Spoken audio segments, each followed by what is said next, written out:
Hi hello ನಮಸ್ಕಾರ, welcome back to Sakshi kitchens and vlogs. ಇದು ಭಾನುವಾರ ಹಾಗೆ ಶನಿವಾರದ ಲಾಗ್ ಆಗಿರುತ್ತೆ. ಹಾಗೆ ಇವತ್ತಿನ ಲಾಗಲ್ಲಿ ಒಂದು ಒಳ್ಳೆ ಎಗ್ ಗ್ರೇವಿ ಮಸಾಲಾನ ತೋರಿಸ್ತಾ ಇದ್ದೀನಿ. ಸೂಪರ್ ಟೇಸ್ಟಿಯಾಗಿರುತ್ತೆ. ಹಾಗಾಗಿ ಈ ವಿಡಿಯೋನ ಎಲ್ಲೂ ಸಹ ಸ್ಕಿಪ್ ಮಾಡ್ತೀನಿ, ಪೂರ್ತಿಯಾಗಿ ನೋಡಿ. ಇನ್ ಕೇಸ್ ಈ ವಿಡಿಯೋ ನಿಮ್ಗೆ ಏನಾದರೂ ಇಷ್ಟ ಆದರೆ ಪ್ಲೀಸ್ ಲೈಕ್ ಮಾಡಿ, ಶೇರ್ ಮಾಡಿ, ಕಾಮೆಂಟ್ ಮಾಡಿ. ಹಾಗೆ ಇನ್ನೂ ಯಾರು ನನ್ನ ಚಾನಲ್ನ ಸಬ್ಸ್ಕ್ರೈಬ್ ಮಾಡಿಲ್ಲ ಪ್ಲೀಸ್ ಸಬ್ಸ್ಕ್ರೈಬ್ ಮಾಡ್ಕೊಂಡು ನೋಡಿ. ನಿಮ್ದೊಂದು ಸಬ್ಸ್ಕ್ರೈಬ್ ನನಗೆ ತುಂಬಾ ಇಂಪಾರ್ಟೆಂಟ್ ಆಗುತ್ತೆ. ಇನ್ನು ಇಲ್ಲಿ ಶನಿವಾರ ಬೆಳಗ್ಗೆಯಿಂದ ನಾನು ಲಾಗ್ನ ಶುರು ಮಾಡ್ಕೊಂಡಿದ್ದೀನಿ. ಈ ಶನಿವಾರ ಒಂದು ಸ್ವಲ್ಪ ಹೊರಗಡೆ ಹೋಗಬೇಕಾಗಿತ್ತು. ಹಾಗೆ ಇವತ್ತು ಎದ್ದಿರೋದೇ ಒಂದು ಸ್ವಲ್ಪ ಲೇಟ್ ಆಗಿಬಿಟ್ಟಿತ್ತು. ಒಂದು 8-8:30 ಹಂಗೆ ಎದ್ದಿದ್ದೆ. ಅಂದರೆ ನನ್ನ ಹಸ್ಬೆಂಡ್ಗೆ ಇವತ್ತು ರಜೆ ಇತ್ತು. ನಿಧಾನಕ್ಕೆ ಅಡುಗೆ ಕೆಲಸನ ಮುಗಿಸ್ಕೊಳ್ಳೋಣ ಅಂತ ಲೇಟಾಗಿದ್ದೆ. ಆದರೆ ಇವತ್ತು ನನ್ನ ಹಸ್ಬೆಂಡ್ ಹೇಳಿದ್ರು ಒಂದು ಸ್ವಲ್ಪ ಹೊರಗಡೆ ಹೋಗೋಣ ಅಂತ ಅಂದರು. ಹಾಗಾಗಿ ಹೊರಗಡೆ ಹೋಗಬೇಕಲ್ವ ಅಂತೇಳಿ ಇನ್ನು ಅಡುಗೆ ಅಥವಾ ಏನಾದರೂ ಬ್ರೇಕ್ಫಾಸ್ಟ್ ಮಾಡ್ಕೊಂಡು ಕೂತ್ಕೊಂಡ್ಬಿಟ್ರೆ ಹೊರಗಡೆ ಹೋಗೋದಕ್ಕೆ ಲೇಟ್ ಆಗಿಬಿಡುತ್ತೆ. ಅದ್ರ ಬದಲಾಗಿ ಏನಾದರೂ ಮಿಲ್ಕ್ ಶೇಕ್ ಮಾಡು ಅಥವಾ ಸ್ಮೂದಿ ಮಾಡು ಅಂತಂದರು ನನ್ನ ಹಸ್ಬೆಂಡು. ಹಾಗಾಗಿ ಡ್ರೈ ಫ್ರೂಟ್ಸು ಬಾಳೆಹಣ್ಣನ್ನು ಹಾಕಿಲ್ಲಿ ಸ್ಮೂದಿನ ಮಾಡ್ತಾಯಿದ್ದೀನಿ. ಇವತ್ತಿನ ಬ್ರೇಕ್ಫಾಸ್ಟು ಸ್ಮೂದಿ ಅಂತಲೇ ಹೇಳ್ಬೋದು. ಸೂಪರ್ ಟೇಸ್ಟಿಯಾಗಿರುತ್ತೆ. ಅದರಲ್ಲೂ ಹೆಲ್ತಿಯಾಗಿಯೂ ಸಹ ಇರುತ್ತೆ ಅಲ್ವಾ, ಮಕ್ಕಳಿಗೂ ಸಹ ತುಂಬಾ ಇಷ್ಟ ಆಗುತ್ತೆ ಅಂತ ಹೇಳ್ಬಿಟ್ಟು ಇವತ್ತು ಡ್ರೈ ಫ್ರೂಟ್ಸ್ ಸ್ಮೂದಿನ ಮಾಡಿದ್ದೆ. ನನಗೆ ಮಾತ್ರ ತುಂಬಾ ಇಷ್ಟ ಆಗುತ್ತೆ ಈ ಥರ ಸ್ಮೂದಿಗಳಂದರೆ. ಅದರಲ್ಲೂ ಇವಾಗ ವೆಯ್ಟ್ ಲಾಸ್ ಮಾಡ್ತಾಯಿದ್ದೀನಿ ನೋಡಿ. ಈ ಥರ ಸ್ಮೂದಿ ಇದ್ದರೆ ಸಾಕಾಗುತ್ತೆ. ಒಂದು ಗ್ಲಾಸ್ ಕುಡಿದ್ಬಿಟ್ಟು ಹೋಗ್ಬಿಟ್ರೆ ನಾವು ಆರಾಮಾಗಿ 12ರಿಂದ 1 ಗಂಟೆವರೆಗೂ ನಾವು ಹಸುವನ್ನ ಆಗೋದೇ ಇಲ್ಲ ಅಂತಲೇ ಹೇಳ್ಬೋದು ಈ ಥರ ಸ್ಮೂದಿಗಳನ್ನ ಕುಡಿದ್ರೆ. ಹಾಗಾಗಿ ನಾವು ಹೊರಗಡೆ ಹೋದ್ಮೇಲೆ ಎಷ್ಟೊತ್ತಾಗುತ್ತೆ ಏನೋ ಗೊತ್ತಾಗಲ್ಲ ನೋಡಿ ಬರೋದಕ್ಕೆ. ಇವತ್ತು ಇದನ್ನು ಕುಡಿದ್ಬಿಟ್ಟು ಹೋಗೋಣ ಅಂತ ಹೇಳಿ ಇದನ್ನು ಮಾಡ್ಕೊಂಡಿದ್ದಾಯಿತು. ಇನ್ನು ಹೊರಗಡೆ ಹೋಗುವಾಗ ಸ್ವಲ್ಪ ಹೂ ಬೇಕಾಗಿತ್ತು ನಮಗೆ. ಏನಕ್ಕೆ ಅಂತ ಹೇಳ್ತೀನಿ. ಹಾರ ಹಾಗೆ ಹೂವೆಲ್ಲ ಬೇಕಾಗಿತ್ತು. ಹಾಗಾಗಿ ಮಲ್ಲೇಶ್ವರಮಿಂದ ಹೋಗ್ತಾ ಇರುವಾಗಲೇ ಇಲ್ಲಿ ಹಾರ ಹಾಗೆ ಹೂವನ್ನ ತೊಗೊಂಡು ಹೋಗೋಣ ಅಂತ ಮಲ್ಲೇಶ್ವರಂ ಹೂ ಅಂಗಡಿಗಳೇನಿರ್ತಾವಲ್ವ ಅಲ್ಲಿ ಸ್ಟಾಪ್ ಮಾಡಿದ್ದೀವಿ. ಇನ್ನು ಇಲ್ಲಿ ಹಾರಗಳ ರೇಟ್ ಕೇಳ್ತಾ ಇದ್ದರೆ ಅಬ್ಬಬ್ಬಾ ಎಷ್ಟು ರೇಟ್ಗಳಿದ್ದಾವೆ ಅಂದರೆ ಒಂದೊಂದು ಹಾರಕ್ಕೆ ಏನಿಲ್ಲ ಅಂದರೂ 2,500 1,500 ಈ ಥರ ಹೇಳ್ತಾ ಇದ್ದಾರೆ. ನಾನೇನು ಅಂದ್ಕೊಂಡೆ ಅಂದರೆ ಹಬ್ಬಗಳಲ್ಲಿ ಮಾತ್ರ ರೇಟ್ ಜಾಸ್ತಿ ಇರುತ್ತೆ ಹಾರದ್ದು. ಇವಾಗೇನು ಅಷ್ಟಾಗಿ ಹಬ್ಬ ಇಲ್ಲ ನೋಡಿ, ಹಾಗಾಗಿ ರೇಟ್ ಏನು ಕಡಿಮೆ ಇರುತ್ತೆ ಅಂತ ಅಂದ್ಕೊಂಡೆ. ನೋಡಿದ್ರೆ ಇಲ್ಲಿ ಸಿಕ್ಕಾಪಟ್ಟೆ ಹಾರದ ರೇಟ್ ಇತ್ತು. ಇನ್ನು ಅನಿವಾರ್ಯ ಇತ್ತು ನಮಗೆ ತೊಗೊಳ್ಳೇಬೇಕಾಗಿತ್ತು ಅಂತ ಹಾರ ಹೂವು ಎಲ್ಲ ತೊಗೊಂಡು ಬಂದಿದ್ದಾಯಿತು. ಇನ್ನು ನಾವು ಬಂದಿರೋದು ಇವತ್ತು ಕಾರ್ ಶೋರೂಮ್ಗೆ. ಕಾರ್ನ ತೊಗೋಬೇಕಾಗಿತ್ತು. ನಮಗಲ್ಲ, ನಮ್ಮ ಅತ್ತಿಗೆ ಇದ್ದಾರಲ್ಲ ಅವರನ್ನು ತೊಗೊತಾ ಇದ್ದಾರೆ. ಹಾಗಾಗಿ ನಾವು ಸಹ ಇಲ್ಲಿ ಬಂದಿದ್ದೀವಿ ತೊಗೊಳಕ್ಕೆ ಅಂತ. ಹಾಗೆ ನೀವೇನು ನೋಡ್ತಾ ಇದ್ದೀರಲ್ವ ಪುಟಾಣಿ, ಇದು ನಮ್ಮ ಅಣ್ಣನ ಮಗಳು. ನಾನು ಹೇಳ್ತಿದ್ದೆ ನೋಡಿ ನಿಮಗೆ, ನಮ್ಮ ಅತ್ತಿಗೆ ಡೆಲಿವರಿಗೆ ಹೋಗಿದ್ದಾರೆ, ಹಾಗಾಗಿ ನಮ್ಮ ಮನೆಗೆ ಊಟಕ್ಕೆ ಬರ್ತಾನೆ ಅಂತ ಹೇಳ್ಬಿಟ್ಟು ಅವ್ರ ಪಾಪುನೇ ಇದು. ನೋಡೋದಕ್ಕೆ ಎಷ್ಟು ಕ್ಯೂಟ್ ಆಗಿದೆ ಅಲ್ವಾ. ಅವಳ ಜೊತೆಗೆ ಆಟ ಆಡ್ತಾ ಇದ್ದರೆ ದಿನ ಹೆಂಗೆ ಹೋಗುತ್ತೆ ಅಂತಲೇ ಗೊತ್ತಾಗೋದಿಲ್ಲ, ಅಷ್ಟು ಕ್ಯೂಟಾಗಿದ್ದಾಳೆ. ಇವಾಗ ಅವಳಿಗೆ 8 ಮಂತ್ಸು. ಒಂದು ಸ್ವಲ್ಪ ತೊದಲು ಮಾತಂತಾರೆ ನೋಡಿ, ಅಪ್ಪ ಅನ್ನೋದು, ಹಾಗೆ ಚೂರು ಮಾತುಗಳನ್ನ ಮಾತಾಡ್ತಾಳೆ. ಹಾಗೆ ಈ ಥರ ಅಂಬೆಗಾಲು ಇಟ್ಕೊಂಡು ಓಡಾಡ್ತಾ ಇರ್ತಾಳೆ. ನೋಡೋದಕ್ಕೆ ಒಂಥರ ಚೆಂದ. ಹಾಗೆ ಅವಳ ಜೊತೆಗೆ ಆಟ ಆಡೋದಕ್ಕೆ ಒಂಥರ ಚೆಂದ ಅಲ್ವಾ. ಈ ಶೋರೂಮಲ್ಲಿ ನಾವು ಹೋಗಿ ಕೂತ್ಕೊಂಡಾಗ ಶೋರೂಮಲ್ಲಿರೋರು ಎಲ್ಲರೂ ಬಂದು ಇವಳನ್ನ ಎತ್ಕೊಳ್ಳೋದು, ಹಾಗೆ ಆಟ ಆಡಿಸೋದು ಮಾಡ್ತಾಯಿದ್ರು. ಮಕ್ಕಳಂದರೆ ಯಾರಿಗಿಷ್ಟ ಇರಲ್ಲ ಹೇಳಿ, ಎಲ್ರಿಗೂ ಸಹ ಇಷ್ಟ ಆಗುತ್ತೆ ಅಲ್ವಾ. ಅದಲ್ಲದೆ ನಮ್ಮನೇಲಿ ಇವಾಗ ಈ ವಯಸ್ಸಿನ ಮಗು ಅಂತೂ ಯಾರೂ ಇಲ್ಲವೇ ಇಲ್ಲ, ಎಲ್ಲರೂ ದೊಡ್ಡವರಾಗ್ಬಿಟ್ಟಿದ್ದಾರೆ. ಹಾಗಾಗಿ ತುಂಬಾ ಇಷ್ಟ ಆಗುತ್ತೆ. ನೋಡೋದಕ್ಕೆ ಎಷ್ಟು ಕ್ಯೂಟಾಗಿದ್ದಾಳೆ, ಒಂಥರ ಗೊಂಬೆ ಥರ ಇದ್ದಾಳೆ ನೋಡಿ. ಫಸ್ಟ್ ಟೈಮ್ ಅವಳನ್ನ ನನ್ನ ಯೂಟ್ಯೂಬ್ ಚಾನಲಲ್ಲಿ ಅವಳ ಮುಖನ ರಿವ್ಯೂ ಮಾಡ್ತಾ ಇರೋದು. ಸುಮಾರು ಸರಿ ಬಂದಿದ್ದಾರೆ ನಮ್ಮ ಮನೆಗೆ, ಆದರೆ ನಾನು ವೀಡಿಯೋಸ್ನ ಮಾಡ್ಕೊಳ್ಳೋಕೆ ಹೋಗಿರಲಿಲ್ಲ. ಕೆಲವೊಬ್ರು ಹೇಳ್ತಾರೆ ನೋಡಿ, ಚಿಕ್ಕ ವಯಸ್ಸಲ್ಲಿರುವಾಗಲೆಲ್ಲ ವೀಡಿಯೋಸ್ನ ಮಾಡಬಾರ್ದು, ಹಾಗೆ ಫೋಟೋಸ್ನ ಯಾರಿಗೂ ತೋರಿಸ್ಬಾರ್ದು ಅಂತ ಹೇಳ್ಬಿಟ್ಟು. ಹಾಗಾಗಿ ನಾನು ಸಹ ತೋರಿಸಿರ್ಲಿಲ್ಲ.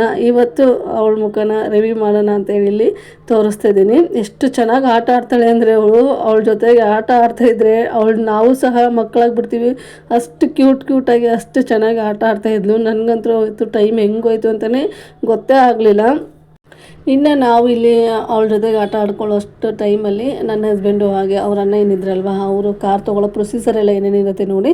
ಅಂದರೆ EMI ಮಾಡಬೇಕಾಗಿತ್ತು ಕಾರ್ ತೊಗೊಳ್ಳುವಾಗ. ಅದರದ್ದೆಲ್ಲ ಪ್ರೊಸೀಜರ್ ಎಲ್ಲ ಮುಗಿಸ್ಕೊಂಡು ಅದೆಲ್ಲ ಸಿಗ್ನೇಚರ್ ಮಾಡಬೇಕಲ್ವ, ಅದೆಲ್ಲ ಮುಗಿಸ್ಕೊಂಡು ಆದ ನಂತರ ನಾವಿಲ್ಲಿ ಕಾರ್ ತೊಗೊಂಡು ಹೋಗೋಣ ಅಂತ ಹೊರಗಡೆ ಬಂದಿದ್ದೀವಿ. ಹಾಗೆ ಅವನಿಗೆ ತುಂಬಾ ಡ್ರೀಮ್ ಇತ್ತು, ನಂದು ಸ್ವಂತ ಕಾರ್ ಮಾಡ್ಕೋಬೇಕು, ನಾನು ಸಹ ನನ್ನ ಕಾಲ ಮೇಲೆ ನಿಂತ್ಕೋಬೇಕು ಅಂತ ತುಂಬಾ ಡ್ರೀಮ್ ಕಟ್ಕೊಂಡಿದ್ದ. ಯಾರಿಗಿರೋದಿಲ್ಲ ಹೇಳಿ. ನಾನು ಒಂದು ಸ್ವಂತ ಕಾರ್ ತೊಗೋಬೇಕು, ಹಾಗೆ ಸ್ವಂತ ಮನೆ ಮಾಡ್ಕೋಬೇಕು, ಸ್ವಂತದಾಗಿರುವಂತಹದ್ದು ಏನಾದರೂ ಒಂದು ಬಿಸ್ನೆಸ್ ಮಾಡಬೇಕು ಅಂತ ಎಲ್ಲ ಮಿಡಲ್ ಕ್ಲಾಸ್ ಜನಕ್ಕಿದ್ದೇ ಇರುತ್ತಲ್ವ. ಅದೇ ಥರ ಇವನಿಗೂ ಸಹ ಆಸೆ ಇತ್ತು.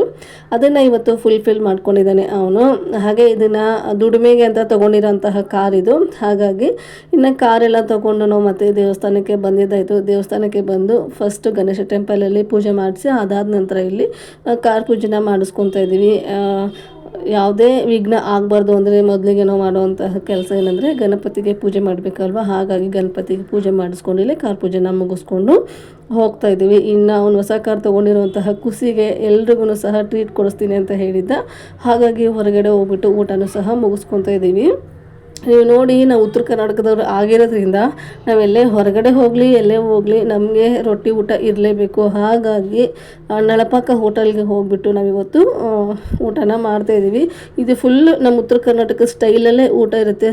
ಸೂಪರ್ ಟೇಸ್ಟಿಯಾಗಿರುತ್ತೆ, ಹಾಗೆ ಅನ್ಲಿಮಿಟೆಡ್ ಆಗಿರುತ್ತೆ. ಹಾಗಾಗಿ ಅಲ್ಲೇ ಹೋಗೋಣ ಅಂತೇಳಿ ಎಲ್ಲರೂ ಡಿಸೈಡ್ ಮಾಡಿಕೊಂಡು ನಳಪಾಕಕ್ಕೆ ಹೋಗಿ ಊಟನ ಮುಗಿಸ್ಕೊಂಬಂದಿದ್ದಾಯಿತು. ಇನ್ನು ಊಟ ಮುಗಿಸ್ಕೊಂಡು ಮನೆಗೆ ಬರೋ ಅಷ್ಟರಲ್ಲಿ ರಾತ್ರಿ 10-10:30 ಆಗಿತ್ತು.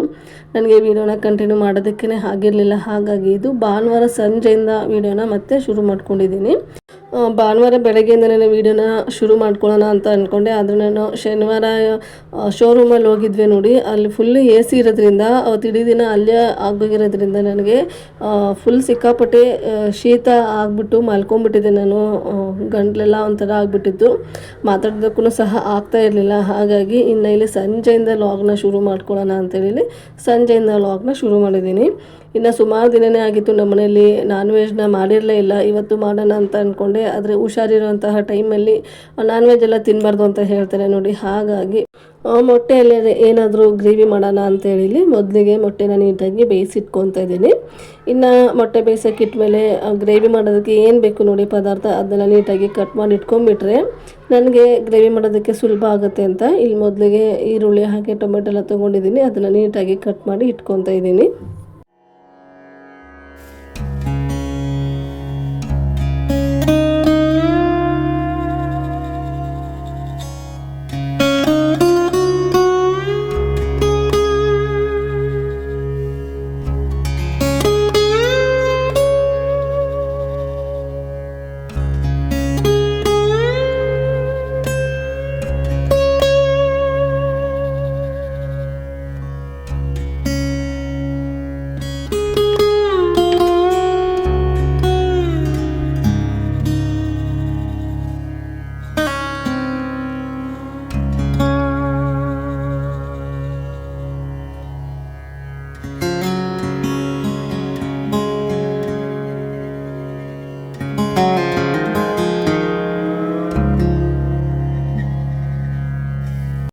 ಇನ್ನು ಗ್ರೇವಿಗೆ ಏನೇನು ಬೇಕು ನೋಡಿ ಇದನ್ನೆಲ್ಲ ನೀಟಾಗಿ ಕಟ್ ಮಾಡ್ಕೊಂಡ್ಮೇಲೆ ಇನ್ನು ಇಲ್ಲಿ ಗ್ರೇವಿನ ಯಾವ ಥರ ಮಾಡಿದ್ದೀನಿ ಅಂತ ನಿಮ್ಮ ಜೊತೆಗೆ ಶೇರ್ ಮಾಡ್ತಾಯಿದ್ದೀನಿ ನೋಡಿ. ಮೊದಲಿಗೆ ಒಂದು ಬಾಣಲೆ ಇಟ್ಕೊಂಡಿದ್ದೀನಿ. ಬಾಣಲೆಗೆ ಒಂದು 1/4 ಕಪ್ ಆಗೋಷ್ಟು ಎಣ್ಣೆನ ಹಾಕ್ಕೊತಾ ಇದ್ದೀನಿ. ಚಿಕ್ಕ ಕಪ್ಪಲ್ಲಿ 1/4 ಕಪ್ ಆದರೆ ಸಾಕಾಗುತ್ತೆ. ಅಂದರೆ ಇಲ್ಲಿ ನಾವು ಈರುಳ್ಳಿನ ಫ್ರೈ ಮಾಡ್ಕೋಬೇಕಾಗುತ್ತೆ, ಹಾಗಾಗಿ ಒಂಚೂರು ಎಣ್ಣೆ ಜಾಸ್ತಿನೇ ಬೇಕಾಗುತ್ತೆ. ಹಾಗೆ ಇಲ್ಲಿ ನಾನು ಒಂದು ದೊಡ್ಡದು ಈರುಳ್ಳಿನ ಈ ಥರ ಸ್ಲೈಸ್ ಆಗಿ ಕಟ್ ಮಾಡ್ಕೊಂಡಿದ್ದೀನಿ. ನೀವೇನಾದರೂ ಚಿಕ್ಕ ತೊಗೋತೀನಿ ಅಂದರೆ 2 ತೊಗೊಳ್ಳಿ. ನಾನು ಇಲ್ಲಿ ದೊಡ್ಡದು ತೊಗೊಂಡಿರೋದ್ರಿಂದ ಒಂದು ಈರುಳ್ಳಿನ ಹಾಕ್ಕೊಂಡಿದ್ದೀನಿ. ಹಾಕ್ಕೊಂಡು ನೀಟಾಗಿ ಇದನ್ನು ಫ್ರೈ ಮಾಡ್ಕೋಬೇಕಾಗುತ್ತೆ. ಈರುಳ್ಳಿ ಅನ್ನೋದು ಪೂರ್ತಿಯಾಗಿ ಗೋಲ್ಡನ್ ಕಲರ್ ಆಗಬೇಕು. ನಾನು ಇಲ್ಲಿ ನಿಮಗೆ ತೋರಿಸ್ತಾ ಇದ್ದೀನಿ ನೋಡಿ ವಿಡಿಯೋದಲ್ಲಿ, ಈ ಥರ ಗೋಲ್ಡನ್ ಥರ ಆಗಬೇಕು. ಅಲ್ಲಿವರೆಗೂ ಅದನ್ನು ಫ್ರೈ ಮಾಡ್ಕೋಬೇಕಾಗುತ್ತೆ. ಇದು ಇವಾಗ ರೆಡಿ ಆಗಿದೆ. ಇದನ್ನು ಒಂದು ಪ್ಲೇಟಿಗೆ ಟ್ರಾನ್ಸ್ಫರ್ ಮಾಡ್ಕೊತೀನಿ. ಇದು ತಣ್ಣಗಾಗೋ ಅಷ್ಟರಲ್ಲಿ ಮೊಟ್ಟೆನೂ ಸಹ ಹುರ್ಕೋಬೇಕಾಗುತ್ತೆ. ಹಾಗಾಗಿ ಇದು ಎಣ್ಣೆ ಒಂದು ಸ್ವಲ್ಪ ಜಾಸ್ತಿನೇ ಇತ್ತಲ್ವ, ಒಂದು ಬೌಲಿಗೆ ಎಣ್ಣೆನ ತೆಗೆದುಬಿಟ್ಟು ಮೊಟ್ಟೆ ಫ್ರೈ ಮಾಡೋದಕ್ಕೆ ಎಷ್ಟು ಬೇಕು ನೋಡಿ ಎಣ್ಣೆ ಅಷ್ಟು ಮಾತ್ರ ಇಟ್ಕೊಂಡಿದ್ದೀನಿ. ಅದಾದ ನಂತರ ಎಣ್ಣೆ ಆಲ್ರೆಡಿ ಕಾಯ್ದಿರೋದ್ರಿಂದ ಅದಕ್ಕೆ ನಾನಿಲ್ಲಿ ಒಂದು ಅರ್ಧ ಸ್ಪೂನ್ ಆಗೋಷ್ಟು ಅಚ್ಚ ಪುಡಿ ಹಾಗೆ ಒಂದು ಸ್ವಲ್ಪ ಅರಿಶಿನ ಪುಡಿನೂ ಸಹ ಸೇರಿಸ್ಕೊತಾ ಇದ್ದೀನಿ. ಹಾಗೆ ಮೊಟ್ಟೆನ ಮಧ್ಯದಲ್ಲಿ ಈ ಥರ ಸೀಳ್ಕೋಬೇಕಾಗುತ್ತೆ, ಅಂದರೆ ಕಟ್ ಮಾಡ್ಕೋಬೇಕಾಗುತ್ತೆ. ಕಟ್ ಮಾಡಿ ಇಟ್ಕೊಂಡಿರೋಂತಹ ಮೊಟ್ಟೆನ ಹಾಕ್ಕೊಂಡು ನೀಟಾಗಿ ಫ್ರೈ ಮಾಡ್ಕೋಬೇಕಾಗುತ್ತೆ. ನೀವು ನೋಡ್ತಾ ಇರ್ಬೋದು ಇಲ್ಲಿ ಯಾವ ಥರ ಕಾಣ್ತಾ ಇದೆ ಅಂತ ಹೇಳ್ಬಿಟ್ಟು. ಇವಾಗ ಮೊಟ್ಟೆನೂ ಸಹ ಫ್ರೈ ಮಾಡಿದ್ದಾಯಿತು. ಇದನ್ನು ಪಕ್ಕಕ್ಕೆ ಇಟ್ಕೊತಿದ್ದೀನಿ. ಇನ್ನು ಇಲ್ಲಿ ಒಂದು ಮಿಕ್ಸಿ ಜಾರ್ ತೊಗೊಂಡಿದ್ದೀನಿ. ಆ ಮಿಕ್ಸಿ ಜಾರ್ಗೆ ನಾವೇನು ಆವಾಗಲೇ ಫ್ರೈ ಮಾಡಿ ಇಟ್ಕೊಂಡಿದ್ವಿ ನೋಡಿ ಆನಿಯನ್ನು, ಅದನ್ನು ಸೇರಿಸ್ಕೊತಾ ಇದ್ದೀನಿ. ಅದನ್ನು ಸೇರಿಸ್ಕೊಂಡು ಇದ್ರ ಜೊತೆಗೆ 2 ನಾಟಿ ಟೊಮೆಟೊನ ಇದ್ರ ಜೊತೆಗೆ ಸೇರಿಸ್ಕೊತಾ ಇದ್ದೀನಿ. ಹಾಗೆ ಒಂದು 7ರಿಂದ 8 ಗೋಡಂಬಿನ ನೀರಿಗೆ ಹಾಕಿ ನೆನೆಸಿಕ್ಕಿದ್ದೀನಿ. ನೆನೆಸ್ಬೇಕು ಅಂತ ಅಗತ್ಯತೆ ಏನಿಲ್ಲ, ಟೈಮ್ ಇದ್ರೆ ನೆನೆಸ್ಕೊಳ್ಳಿ, ಟೈಮ್ ಇಲ್ಲ ಅಂದರೆ ನೀವು ಡೈರೆಕ್ಟಾಗಿ ಹಾಗೇ ಹಾಕೋಬೋದು. ನಾನಿಲ್ಲಿ ಮಧ್ಯಾಹ್ನ ನೆನೆಸಿಟ್ಟಿದ್ದೆ, ಹಾಗಾಗಿ ನೆನೆಸಿಟ್ಕೊಂಡಿರುವಂತಹ ಗೋಡಂಬಿನ ಹಾಕ್ಕೊಂಡು ನೀರು ಹಾಕ್ದೇನೆ ಇದನ್ನು ರುಬ್ಕೊಂಡು ತೊಗೊಂಬರ್ಬೇಕಾಗತ್ತೆ. ನೀವು ನೋಡ್ತಾ ಇರ್ಬೋದು, ನೀರು ಹಾಕ್ದೇನೆ ನಾನು ಪೇಸ್ಟ್ನ ರೆಡಿ ಮಾಡ್ಕೊಂಡು ತೊಗೊಂಬಂದಿದ್ದೀನಿ. ಇನ್ನು ಇಲ್ಲಿ ಒಗ್ಗರಣೆಗೆ ನಾನು ಮತ್ತೆ ಅದೇ ಬಾಣಲೆನ ಇಟ್ಕೊಂಡಿದ್ದೀನಿ. ಹಾಗೆ ನಾವೇನು ಆನಿಯನನ್ನು ಫ್ರೈ ಮಾಡಿದ್ವಲ್ಲ ಅದೇ ಎಣ್ಣೆಯಲ್ಲಿ ಬಳಸ್ಕೊತಾ ಇದ್ದೀನಿ. ಎಣ್ಣೆ ಆಲ್ರೆಡಿ ಕಾದಿರೋದ್ರಿಂದ ಇದಕ್ಕೆ ಹೋಲ್ ಸ್ಪೈಸಸ್ನ ಸೇರಿಸ್ಕೊತಾ ಇದ್ದೀನಿ. ಅಂದರೆ ಸಾಯಿ ಜೀರಾ, ಹಾಗೆ ಚಕ್ಕೆ, ಲವಂಗ, ಏಲಕ್ಕಿ, ಸ್ಟಾರ್ ಫ್ಲವರ್ ಇದೆಲ್ಲ ಬರುತ್ತಲ್ವ ಅದನ್ನು ಸೇರಿಸ್ಕೊತಾ ಇದ್ದೀನಿ. ಅದನ್ನು ಸೇರಿಸ್ಕೊಂಡು ಒಂದು ಚಿಕ್ಕದ ಈರುಳ್ಳಿನ ಚಿಕ್ಕದಾಗಿ ಕಟ್ ಮಾಡಿ ಎಣ್ಣೆಗೆ ಹಾಕ್ಕೊಂಡು ಒಂದೆರಡು ನಿಮಿಷ ಅದನ್ನ ಫ್ರೈ ಮಾಡ್ಕೊತಾ ಇದ್ದೀನಿ. ಹಾಗೆ ಅದ್ರ ಜೊತೆಗೇ ಶುಂಠಿ ಬೆಳ್ಳುಳ್ಳಿ ಪೇಸ್ಟನ್ನು ಸಹ ಸೇರಿಸ್ಕೊತಾ ಇದ್ದೀನಿ. ನಿಮ್ಮ ಹತ್ರ ಶುಂಠಿ ಬೆಳ್ಳುಳ್ಳಿ ಪೇಸ್ಟ್ ಇಲ್ಲ ಅಂದರೆ ನಾವು ಈರುಳ್ಳಿ ಪೇಸ್ಟ್ ಮಾಡ್ಕೊತೀವಿ ನೋಡಿ, ಅಂದರೆ ಟೊಮೆಟೊ ಈರುಳ್ಳಿ ಎಲ್ಲ ಪೇಸ್ಟ್ ಮಾಡ್ಕೊತೀವಲ್ವ, ಆ ಟೈಮಲ್ಲಿ ನೀವು ಇದಕ್ಕೆ ಶುಂಠಿ ಹಾಗೆ ಬೆಳ್ಳುಳ್ಳಿನ ಹಾಕ್ಕೊಂಡು ಪೇಸ್ಟ್ ಮಾಡ್ಕೋಬೇಕಾಗುತ್ತೆ. ಇನ್ನು ಇಲ್ಲಿ ಶುಂಠಿ ಬೆಳ್ಳುಳ್ಳಿ ಪೇಸ್ಟಿಂದ ಹಸಿ ವಾಸನೆ ಹೋಗೋವರೆಗೂ ಫ್ರೈ ಮಾಡ್ಕೊಂಡ ನಂತರ ಒಂದು ಚಿಕ್ಕ ನಾಟಿ ಟೊಮೆಟೊನ ಕಟ್ ಮಾಡಿ ಸೇರಿಸ್ಕೊತಾ ಇದ್ದೀನಿ. ನಿಮಗೆ ಇದು ಟೋಟಲಿ ಆಪ್ಷನಲ್ಲು. ಈರುಳ್ಳಿ ಹಾಗೆ ಟೊಮೆಟೊನ ಫ್ರೈ ಮಾಡಿ ಹಾಕ್ಕೊಳ್ಳೋದು ಟೋಟಲಿ ಆಪ್ಷನಲ್ಲು. ಇಷ್ಟ ಇದ್ದರೆ ಅಥವಾ ಗ್ರೇವಿ ಜಾಸ್ತಿ ಬೇಕು ಅಂದರೆ ನೀವು ಈ ಥರ ಮಾಡ್ಕೋಬಹುದು. ನನಗಿಲ್ಲಿ ಮುದ್ದೆಗೆ ಹಾಗೆ ರೈಸ್ಗೆ ಮಾಡ್ತಾ ಇರೋದ್ರಿಂದ ನಾನಿಲ್ಲಿ ಈರುಳ್ಳಿ ಹಾಗೆ ಟೊಮೆಟೊನ ಎಕ್ಸ್ಟ್ರಾ ಸೇರಿಸ್ಕೊತಾ ಇದ್ದೀನಿ ಅಷ್ಟೇ. ಇನ್ನು ಅದಾದ ನಂತರ ನಾವೇನು ರುಬ್ಬಿಟ್ಕೊಂಡಿದ್ವಿ ನೋಡಿ ಪೇಸ್ಟು, ಅದನ್ನು ಇಲ್ಲಿ ಸೇರಿಸ್ಕೊತಾ ಇದ್ದೀನಿ. ಸೇರಿಸ್ಕೊಂಡು ನೀಟಾಗಿ ಫ್ರೈ ಮಾಡ್ಕೋಬೇಕಾಗತ್ತೆ.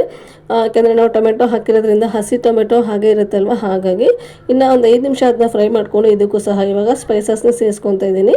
1/4 ಸ್ಪೂನ್ ಆಗೋಷ್ಟು ಅರಿಶಿನ ಪುಡಿ, ಹಾಗೆ 1.5 ಸ್ಪೂನ್ ಆಗೋಷ್ಟು ಅಚ್ಚ ಖಾರದ ಪುಡಿ, ಹಾಗೆ ಅರ್ಧ ಸ್ಪೂನ್ ಆಗೋಷ್ಟು ಧನಿಯಾ ಪುಡಿ, ಅರ್ಧ ಸ್ಪೂನ್ ಆಗೋಷ್ಟು ಜೀರಿಗೆ ಪುಡಿ, ಅರ್ಧ ಸ್ಪೂನ್ ಆಗೋಷ್ಟು ಗರಂ ಮಸಾಲಾನ ಸೇರಿಸ್ಕೊತಾ ಇದ್ದೀನಿ. ಇಲ್ಲಿ ನಿಮಗೆ ಖಾರ ಜಾಸ್ತಿ ಬೇಕಾದರೆ ಖಾರ ಜಾಸ್ತಿ ಸಹ ಸೇರಿಸ್ಕೋಬೋದು, ಇಲ್ಲ ಕಡಿಮೆ ಬೇಕಾದರೆ ಕಡಿಮೆನೂ ಸಹ ಸೇರಿಸ್ಕೋಬೋದು. ಇಲ್ಲ ಅಂದರೆ ಹಸಿಮೆಣಸಿನ್ಕಾಯಿನ ಸೀಳು ಮಾಡಿಕೊಂಡು ಅದನ್ನು ಸಹ ಇದಕ್ಕೆ ಹಾಕೋಬಹುದು, ಅದು ಸಹ ತುಂಬಾ ಚೆನ್ನಾಗಿರುತ್ತೆ.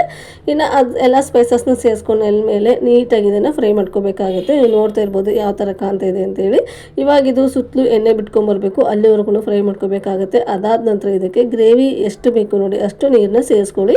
ನಾನಿಲ್ಲಿ ಮುದ್ದೆ ಹಾಗೆ ರೈಸಿಗೆ ಮಾಡ್ತಾ ಇರೋದ್ರಿಂದ ಒಂಚೂರು ನೀರನ್ನ ಜಾಸ್ತಿ ಸೇರಿಸ್ಕೊತಾ ಇದ್ದೀನಿ. ನೀವೇನಾದರೂ ಚಪಾತಿ ಅಥವಾ ರೊಟ್ಟಿಗೆ ಇಲ್ಲ ತಂದೂರಿ ನಾನು ಈ ಥರ ಇದಕ್ಕೆ ಮಾಡ್ಕೊತಾ ಇದ್ದೀನಿ ಅಂದರೆ ಒಂದು ಸ್ವಲ್ಪ ತಿಕ್ಕಾಗಿನೇ ಮಾಡ್ಕೊಳ್ಳಿ, ತುಂಬ ಚೆನ್ನಾಗಿರುತ್ತೆ. ಇನ್ನು ಇದನ್ನು ಪೂರ್ತಿಯಾಗಿ ಮಿಕ್ಸ್ ಮಾಡಿಕೊಂಡು ಕುದಿ ಬರೋದಕ್ಕೆ ಬಿಟ್ಬಿಡಬೇಕಾಗುತ್ತೆ. ಹಾಗೆ ಅದ್ರ ಜೊತೆಗೆ ರುಚಿಗೆ ತಕ್ಕಷ್ಟು ಉಪ್ಪನ್ನು ಸಹ ಸೇರಿಸ್ಕೊತಾ ಇದ್ದೀನಿ. ಉಪ್ಪನ್ನು ಸೇರಿಸ್ಕೊಂಡು ನೀಟಾಗಿ ಮಿಕ್ಸ್ ಮಾಡಿಕೊಂಡು ಇದನ್ನು ಕುದಿ ಬರೋದಕ್ಕೆ ಬಿಟ್ಬಿಡಬೇಕಾಗುತ್ತೆ. ಹಾಗೆ ನೋಡಿ ನಿಮಗೆ ಈ ಹಂತದಲ್ಲಿ ಏನಾದರೂ ನೀರು ಬೇಕಾದರೆ ನೀರನ್ನ ಎಕ್ಸ್ಟ್ರಾ ಸೇರಿಸ್ಕೋಬೋದು. ನಾನು ನಿಮಗೆ ಆವಾಗಲೇ ಹೇಳಿರೋ ಹಾಗೆ ಮುದ್ದೆ ಹಾಗೆ ನಾನು ರೈಸಿಗೆ ಬೇಕಾಗಿರೋದ್ರಿಂದ ಒಂದು ಸ್ವಲ್ಪ ಜಾಸ್ತಿನೇ ನೀರನ್ನ ಸೇರಿಸ್ಕೊಂಡಿದ್ದೀನಿ. ಇನ್ನು ಇದು ಇಲ್ಲಿ ಕುದಿ ಬರ್ತಾ ಇದೆ ನೋಡ್ತಾ ಇರ್ಬೋದು ನೀವು. ಇದಕ್ಕೆ ಇವಾಗ ಮೊಟ್ಟೆನ ಸೇರಿಸ್ಕೊಳ್ಳೋಣ. ಹಾಗೆ ಗ್ರೇವಿದು ಹದನೂ ಸಹ ನಿಮಗೆ ತೋರಿಸ್ತಾ ಇದ್ದೀನಿ ನೋಡಿ. ನನಗೆ ಈ ಹದದಲ್ಲಿ ಬೇಕಾಗಿರೋದ್ರಿಂದ ನಾನು ನೀರನ್ನ ಜಾಸ್ತಿ ಸೇರಿಸ್ಕೊತಾ ಇದ್ದೀನಿ. ಇನ್ನು ಇದಕ್ಕೆ ನಾನಿಲ್ಲಿ ಫ್ರೈ ಮಾಡಿ ಇಟ್ಕೊಂಡಿರುವಂತಹ ಮೊಟ್ಟೆನೂ ಸಹ ನೀಟಾಗಿ ಹಾಕ್ಕೊಂಡು ಮಿಕ್ಸ್ ಮಾಡ್ಕೊತಾ ಇದ್ದೀನಿ. ಮೊಟ್ಟೆ ಜೊತೆಗೂ ಸಹ 1-2 ರಿಂದ 3 ನಿಮಿಷ ಅದು ಬೆಂದ್ಕೋಬೇಕಾಗುತ್ತೆ. ಅಂದರೆ ನಾವು ಇದಕ್ಕೆ ಸ್ಪೈಸಸ್ನ ಸೇರಿಸಿರ್ತೀವಿ ನೋಡಿ, ಅದು ಸಹ ನೀಟಾಗಿ ಮೊಟ್ಟೆ ಹಿಡ್ಕೋಬೇಕು. ಹಾಗಾಗಿ ಇನ್ನು 1-2 ರಿಂದ 3 ನಿಮಿಷ ಆದ ನಂತರ ಇದಕ್ಕೆ 1 ಅಥವಾ 1.5 ಸ್ಪೂನ್ ಆಗುವಷ್ಟು ಫ್ರೆಶ್ ಕ್ರೀಮ್ನ ಸೇರಿಸ್ಕೋಬೇಕಾಗುತ್ತೆ. ನಿಮ್ಮ ಹತ್ರ ಫ್ರೆಶ್ ಕ್ರೀಮ್ ಇಲ್ಲ ಅಂದರೆ ಹಾಲಿನ ಕೆನೆ ಇರುತ್ತಲ್ವ, ಹಾಲಿನ ಕೆನೆಯೂ ಸಹ ನೀವು ಸೇರಿಸ್ಕೋಬೋದು. ಇನ್ನು ಫ್ರೆಶ್ ಕ್ರೀಮ್ನ ಸಹ ಹಾಕ್ಬಿಟ್ಟು ನೀಟಾಗಿ ಮಿಕ್ಸ್ ಮಾಡ್ಕೊಂಡ ನಂತರ ಇದಕ್ಕೆ ಲಾಸ್ಟಲ್ಲಿ ಕೊತ್ತಂಬರಿ ಸೊಪ್ಪನ್ನ ಸೇರಿಸ್ಕೊತಾ ಇದ್ದೀನಿ. ಹಾಗೆ ರೋಸ್ಟ್ ಮಾಡಿ ಇಟ್ಕೊಂಡಿರೋಂತಹ ಕಸ್ತೂರಿ ಮೆಂತಿನ ಒಂದು ಸ್ವಲ್ಪ ಕೈಗೆ ಹಾಕ್ಕೊಂಡು ಕ್ರಷ್ ಮಾಡಿ ಸೇರಿಸ್ಕೊತಾ ಇದ್ದೀನಿ. ಈ ಥರ ನಾವು ಮೇಲ್ಗಡೆ ಕಸ್ತೂರಿ ಮೆಂತಿನ ಹಾಕ್ಕೊತಾ ಇದ್ದರೆ ಸೂಪರ್ ಟೇಸ್ಟಿಯಾಗಿ ಬರುತ್ತೆ. ಇನ್ನು ನಿಮಗೆ ಬೇಕಾದರೆ ನೀವು ಇನ್ನೂ ಒಂದು ಸ್ವಲ್ಪ ಮೇಲ್ಗಡೆ ಗರಂ ಮಸಾಲನೂ ಸಹ ಸ್ಪ್ರಿಂಕಲ್ನ ಮಾಡ್ಕೋಬೋದು. ನಾನು ಇಲ್ಲೇನು ಹಾಕ್ಕೊಳಕ್ಕೆ ಹೋಗಿಲ್ಲ, ಯಾಕಂದರೆ ಗ್ರೇವಿಗೆ ಹಾಕ್ಕೊಂಡಿರ್ತೀನಿ ಅಲ್ವಾ, ಹಾಗಾಗಿ ಗರಂ ಮಸಾಲೆ ಏನು ಹಾಕ್ಕೊಳಕ್ಕೆ ಹೋಗಿಲ್ಲ. ನಿಮಗೆ ಬೇಕಾದರೆ ನೀವು ಮೇಲ್ಗಡೆ ಇನ್ನೊಂದು ಸ್ವಲ್ಪ ಗರಂ ಮಸಾಲನ ಸ್ಪ್ರಿಂಕಲ್ ಮಾಡ್ಕೊಳ್ಳಿ. ಇನ್ನು ಇದನ್ನು ನೀಟಾಗಿ ಮಿಕ್ಸ್ ಮಾಡಿಕೊಂಡು ಸ್ಟವ್ ಆಫ್ ಮಾಡಿಬಿಟ್ರೆ ಸಕ್ಕ ಟೇಸ್ಟಿಯಾಗಿರುವಂತಹ ಎಗ್ ಗ್ರೇವಿ ರೆಡಿನೇ ಆಗೋಯಿತು. ಸೂಪರ್ ಟೇಸ್ಟಿಯಾಗಿರುತ್ತೆ. ಹಾಗೆ ಮನೆಯೆಲ್ಲ ಘಮ ಘಮ ಅಂತ ಇರುತ್ತೆ. ಹೊರಗಡೆಯಿಂದ ಯಾರಾದರೂ ಒಳಗಡೆ ಬಂದರೆ ಏನು ಮಾಡಿದ್ದೀರಾ ಅಂತಲೇ ಕೇಳ್ತಾರೆ, ಅಷ್ಟು ಫ್ಲೇವರ್ಫುಲ್ಲಾಗಿ ಈ ಗ್ರೇವಿ ಅನ್ನೋದು ರೆಡಿಯಾಗಿರುತ್ತೆ. ಇನ್ನು ನೀವು ನೋಡ್ತಾ ಇರ್ಬೋದು, ನಾನು ಸಹ ಇಲ್ಲಿ ತಟ್ಟೆಗೆ ಸರ್ವ್ ಮಾಡಿದ್ದೀನಿ, ಮುದ್ದೆ ಜೊತೆಗೆ ಸರ್ವ್ ಮಾಡಿದ್ದೀನಿ. ನನಗೆ ಯಾಕೆ ಇವತ್ತು ಮುದ್ದೆ ತಿನ್ನಬೇಕು ಅಂತ ಅನ್ನಿಸ್ತಾ ಇತ್ತು. ಹಾಗಾಗಿ ನೀವು ಇದನ್ನು ಚಪಾತಿಗೂ ಸಹ ಮಾಡ್ಕೋಬೋದು, ರೊಟ್ಟಿಗೂ ಸಹ ಮಾಡ್ಕೋಬೋದು. ಒಂದ್ಸರಿ ಮನೆಯಲ್ಲಿ ಮೊಟ್ಟೆ ಇದ್ದಾಗ ಈ ಥರ ಗ್ರೇವಿನ ಮಾಡಿಕೊಡಿ, ನಿಮ್ಮ ಮನೆ ಮಂದಿಗೂ ಸಹ ಇಷ್ಟ ಆಗ್ಬೋದು. ಇನ್ನು ಇಲ್ಲಿ ಒಂದು ಕಡೆ ಗ್ರೇವಿಗೆಲ್ಲ ರೆಡಿ ಮಾಡಿದ್ದೆ ಅಲ್ವಾ, ಮುದ್ದೆ ಮಾಡ್ಕೋಬೇಕಾಗಿತ್ತು. ಹಾಗಾಗಿ ಮುದ್ದೆನೂ ಸಹ ಇಲ್ಲಿ ಮಾಡ್ಕೊತಾ ಇದ್ದೀನಿ. ಯಾಕೆಂದರೆ ನನಗೆ ಮುದ್ದೆ ತಿನ್ನಬೇಕು ಅಂತ ಅನ್ನಿಸ್ತಾ ಇತ್ತು. ಒಂಥರ ಏನೋ ನಾಲ್ಗೆ ಕೆಟ್ಟೋಗಿರೋ ಥರನೇ ಆಗ್ತಾಯಿತ್ತು. ಒಂದು 3 ದಿನದಿಂದ ಬರೀ ಟ್ಯಾಬ್ಲೆಟ್ ತೊಗೊತಾನೆ ಇದ್ದೀನಿ. ಹಾಗಾಗಿ ಇವತ್ತು ಮುದ್ದೆನ ಮಾಡೋಣ ಅಂತ ಹೇಳಿ ಮುದ್ದೆನ ಮಾಡ್ಕೊತಾ ಇದ್ದೀನಿ. ಅದಲ್ಲದೆ ನಮ್ಮ ಮನೇಲಿ ಮುದ್ದೆ ಅಂದರೆ ತುಂಬಾ ಇಷ್ಟಪಡ್ತಾರೆ, ಮಕ್ಕಳು ಸಹ ತಿಂತಾರೆ. ಜಾಸ್ತಿ ನಾವು ಮುದ್ದೆ ಮಾಡೋಕ್ಕೆ ಹೋಗೋದಿಲ್ಲ ಅಲ್ವಾ, ತಿಂಗಳಲ್ಲಿ 3 ಅಥವಾ 4 ಸರಿ ಮಾತ್ರ ಮುದ್ದೆ ಮಾಡ್ತೀನಿ. ಹಾಗಾಗಿ ಇವತ್ತೇ ಮುದ್ದೆನ ಮಾಡ್ಕೊಳ್ಳೋಣ ಅಂತ ಇಲ್ಲಿ ಮುದ್ದೆನ ರೆಡಿ ಮಾಡ್ಕೊತಾ ಇದ್ದೆ. ಹಾಗೆ ನಾನು ಬೆಂಗಳೂರಲ್ಲೆಲ್ಲ ಮಾಡ್ತಾರಲ್ವ ಆ ಥರ ಮುದ್ದೆ ಮಾಡೋದಕ್ಕೆ ಹೋಗಲ್ಲ. ನನಗೆ ಯಾವ ಥರ ಬರುತ್ತೆ ಅದೇ ಥರನ ಮಾಡೋದು. ಅಂದರೆ ನಾವು ನೀರಿಗೆ ಹಾಕಿ ಅದನ್ನು ಕುದಿಸಿದ ಮೇಲೆ ಮುದ್ದೆನ ಕಟ್ಕೋತಾರೆ, ನಾನು ಆ ಥರ ಮಾಡೋದಿಲ್ಲ. ಮೊದಲಿಗೆ ನೀರಿಗೆ ಹಿಟ್ಟನ್ನು ಹಾಕಿಬಿಟ್ಟು ಕಲಸಿ ಅದಾದ ನಂತರ ಮುದ್ದೆನ ಕಟ್ಕೊತೀನಿ. ಸುಲಭವಾಗಿ ಮುದ್ದೆನ ಮಾಡ್ಕೋಬೋದು, ಹಾಗೆ ಎಲ್ಲೂ ಸಹ ಗಂಟೇನು ಇರೋದಿಲ್ಲ. ಹಾಗಾಗಿ ಇನ್ನು ಇವತ್ತಿನ ಲಾಗ್ನ ಇಲ್ಲಿಗೆ ಎಂಡ್ ಮಾಡ್ತಾಯಿದ್ದೀನಿ. ನಾನು ಮಾಡಿರುವಂತಹ ಲಾಗು, ನಾನು ಮಾಡಿರುವಂತಹ ರೆಸಿಪಿ ನಿಮಗೇನಾದರೂ ಇಷ್ಟ ಆದರೆ ಪ್ಲೀಸ್ ಲೈಕ್ ಮಾಡಿ, ಶೇರ್ ಮಾಡಿ, ಕಾಮೆಂಟ್ ಮಾಡಿ. ಹಾಗೆ ಇನ್ನೂ ಯಾರು ನನ್ನ ಚಾನಲ್ನ ಸಬ್ಸ್ಕ್ರೈಬ್ ಮಾಡಿಲ್ಲ ಪ್ಲೀಸ್ ಸಬ್ಸ್ಕ್ರೈಬ್ ಮಾಡ್ಕೊಂಡು ನೋಡಿ. ನಿಮ್ದೊಂದು ಸಬ್ಸ್ಕ್ರೈಬ್ ನನಗೆ ತುಂಬಾ ಇಂಪಾರ್ಟೆಂಟ್ ಆಗುತ್ತೆ. ಹಾಗೆ ಸುಮಾರು ಜನ ಸಬ್ಸ್ಕ್ರೈಬ್ ಆಗದೇ ನೋಡ್ತಿದ್ದೀರಾ, ನೀವು ಸಹ ಸಬ್ಸ್ಕ್ರೈಬ್ ಮಾಡ್ಕೊಂಡು ನೋಡಿ. ಹಾಗೆ ನಿಮ್ಮ ಫ್ಯಾಮಿಲಿ ಆ್ಯಂಡ್ ಫ್ರೆಂಡ್ಸಿಗೂ ಸಹ ಈ ವಿಡಿಯೋನ ಶೇರ್ ಮಾಡಿ. Thank you.